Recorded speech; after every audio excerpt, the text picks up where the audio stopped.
For today's video, gagawa tayo ng ubi bars at eto na yung mga kakailanganin natin.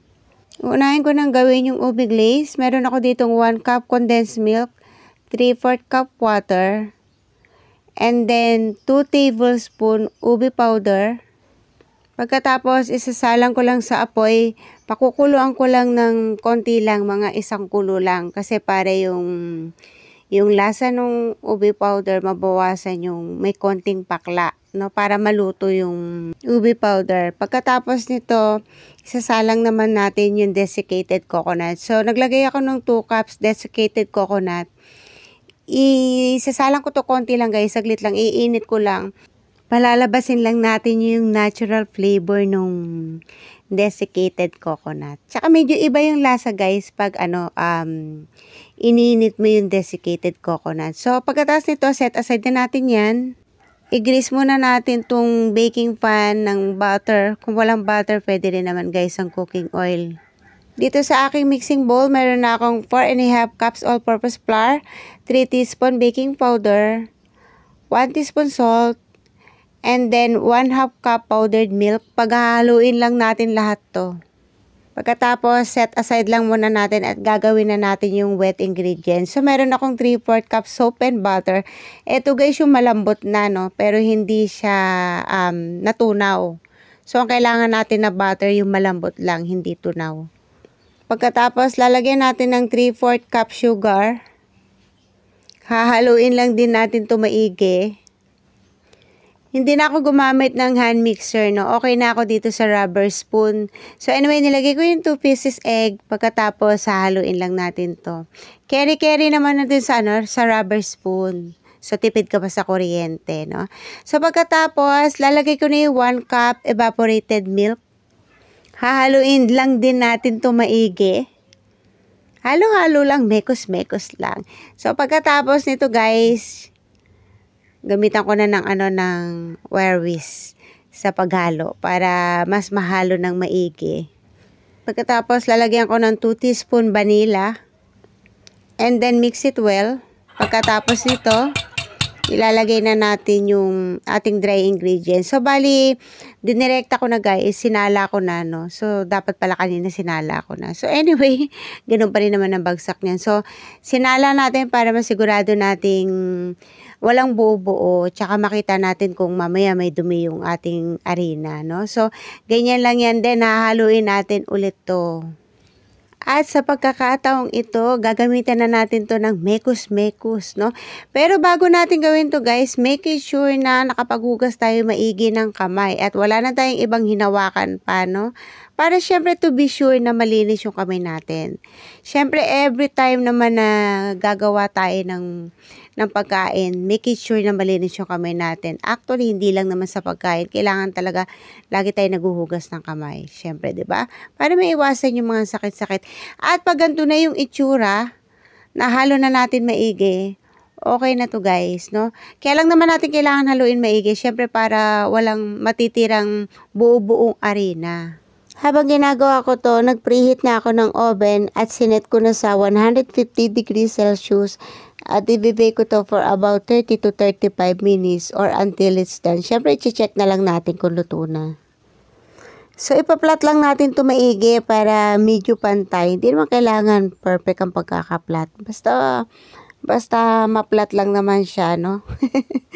So, ganyan lang naman yung gagawin natin to guys. And then, ito ready na to at ibibake na natin to. Isa sa palatandaan paano mo malamang malapit ng maluto pag naaamoy mo na yung binibake mo, ang bango-bango na. So, syempre, i-check mo rin kung luto na talaga, di ba? So, ito pinalamig ko lang at pagkatapos itataob na natin to para hihiwain na natin tong ating gagawing ubi bars. So, syempre, pag taob gantong itsura guys, butas-butas. Okay lang yan. Hindi yan mapapansin mamaya. Eto na, hihiwain ko na at dito ako mahina talaga guys yung sa paghihiwa ng pantay-pantay. Ginamitan ko pa yan ng ruler pero parang hindi effective yung ruler ko. Hindi pantay pa rin. Parang yung mata ko yata ang hindi pantay.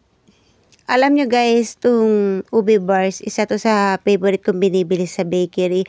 At syempre yung isa to sa sa sikat naman talaga sa bakery, 'di ba? Syempre alam yan ng mga dito, tiga rito sa Pilipinas. Isa yan sa lagi naka-display sa bakery, itong ube bars. So ito na. Iko-coat na natin. Syempre inuna ko muna dito sa glaze and then iko-coat natin itong desiccated coconut. So ganun lang naman yung gagawin natin dito. Ilagay mo sa glaze and then paikutin mo dito sa desiccated coconut. Medyo binababad ko guys ng konti dito sa glaze para sipsipin niya yung glaze para pagkagat mo ng ng ube bars mo talagang lasang-lasa yung ube. Alam niyo guys, yung pinagagawa sa akin ni Habi na klase ng ube bars, dapat yung yung kick style. Yung malambot. Kaya lang sabi ko ito muna na klase ng ube bars, yung bread style. So maraming maraming klase ng ube bars kung natikman niyo na yung gano'n o yung cake style na ube bars. Ito o kaya ito yung bread style. Pero ito yung pinaka-common, yung bread style kasi ito yung mas madalas na ibinibenta sa sa bakery. At saka yung nabibili sa palengke na ibinabalot ng 6 pieces per balot 10 binibenta sa mga tindahan. Ito yun. Pero syempre, iba talaga yung lasa guys ng homemade kesa sa commercial, no? Syempre, pag homemade, nas special. Nas may lalagay mo kung ano yung gusto mong ilagay. Pwede kang mag-add ng more milk. So, nas special talaga pag homemade. O sinong nakakakain nito yung binibili lang sa palengke or sa tindahan, no? Ang liliit na. Parang ang sukat yata guys, kasi laki na lang ng hinlalaki. So, mabibiting ka na talaga for 7 pesos isang pack, no? So, 6 na piraso pa ba yun? O 5 piraso na lang yata. Super liliit na. Kaya kung favorite mo to, itry mo nang gawin kasi napakadali lang gawin. Talaga namang sisiguraduhin ko sa inyo masasatisfied kayo sa lasa nitong aking ube bars. At isa pang tips guys, nas masarap kainin to kinabukasan na. Kasi ngayon ko to ginawa gabi na actually dito sa amin gabi na. So, kinabukasan na nas masarap na kasi mas malambot na, no. Kasi pag kinain mo kaagad to, yung pagkagawa pa lang, medyo malutong pa. So, hindi mo pa ganong mananamnam yung yung sarap. Pero pag kinabukasan mo na kinain, yung pasingawin mo lang ba kumbaga, kinabukasan mo na kinain, malambot na. Masarap na kasi syempre sumipsip na yung yung ube glaze dito sa pinakatinapay. Eto na, patapos na tayo. At syempre bago ko matapos guys, magte-thank you po muna ako sa inyong lahat. As always, maraming salamat po talaga sa matyagaan yung panonood sa aking channel. At syempre kung bago ka po sa channel ko, please don't forget to like and subscribe, and of course don't forget to click the notification bell for new updates. Syempre titikman na natin. So guys, promise masarap po talaga. Hindi lang dahil sa gawa ko, pero garantisado po talaga masarap po talaga, kaya itry nyo nang gawin. So there you go guys, I hope nag-enjoy kayo sa aking video for today, at syempre sana po abangan nyo pa po ako sa mga susunod kong video na isi-share sa inyo. Maraming salamat po sa panonood. Thank you for watching. God bless everyone. Diyos mabalos. Bye bye.